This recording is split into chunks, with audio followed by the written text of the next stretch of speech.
that Schumer's not the leader the Senate needs right now for Democrats. What was the thought process behind that? Well, it's pretty simple. Either he wouldn't or couldn't keep the Senate Democrats together. I'm really proud to be a member of the House Democratic Caucus, where Leader Jeffries and Catherine Clark and Pete Aguilar have kept us all together for weeks and weeks, despite really difficult circumstances. I think Leader Jeffries has done a tremendous job keeping us all united. And it's extraordinarily disappointing because I've been back in my district. I've been here in D.C. almost every week. There's been nobody from the House Republican side to meet with.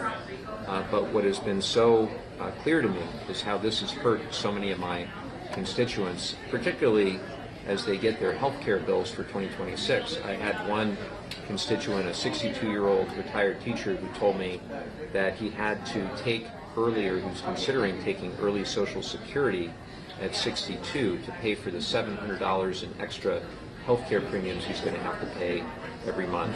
I had another mom, 51 years old, with her husband and 2 kids. Their annual bills are going from $25,000 a year to over $55,000 a year. And I had another constituent tell me that his bills were going from $300 a month to over $1,400 a month. So this is not theoretical. This is happening right now, and the fact that we're back here and there's absolutely no solution and no commitment on the part of Mike Johnson to even hold a vote is disgraceful. I know we're going to try a discharge petition or any other means necessary to get a vote on the ACA credits, but I think it is a raw deal for the American people that has not been addressed. And then with SNAP, the fact of the matter is this administration chose to withhold food for needy people, including on Veterans Day. 1 million plus veterans received SNAP benefits. They didn't receive any food in many cases because this administration chose not to use appropriated funds.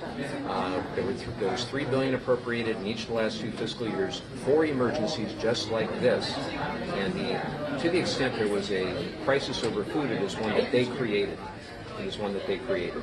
Who would you like to see as the new leader of the Democrats? It's up to the Democrats in the Senate. Can I ask you a question about your district? I'm happy to be a proud House Democrat. The president has floated the idea of starting drilling again off the coast of California, and obviously you're a coastal district. I wanted to get your response to that. My answer to that is hell no. We have legislation that we've carried year in, year out that says no drilling. It would ban drilling in federal waters off the California coast. There's similar legislation for Northern California, similar legislation for the Pacific Northwest, and also for the East Coast. And we're going to continue to move forward and make the case that, look, my Republican constituents don't want this, just like my Democratic constituents don't want this. We don't want drill rigs in our backyard. Our coastal economy is incredibly important, and the unnecessary risk, if you look at a community like Santa Barbara, where there was a recent spill, or you look at any of the other spills that have occurred, the California coast provides such a small amount of oil relative to the potential harm. It's the coastal economy for us is tens of billions of dollars a year, and putting it at risk to please the oil companies is unconscionable. But Congressman, you're going to vote no today. I mean, what would you say to your constituents, you said, that have been hurt really hard by the shutdown? If the shutdown were to continue, how much more pain would there be? Well, our constituents were very clear a week ago, Tuesday, that they wanted us to stand and fight for them. They wanted us to stand and fight for affordability, for health care, for a future that they can actually make ends meet. And this administration has done nothing but make it harder for them. And this vote today just allows Donald Trump to continue to leverage things like hunger to try to win political arguments. And that's something for me that is disgraceful. Okay. Thank you, Congressman. Thank you, guys. Appreciate it. Yep.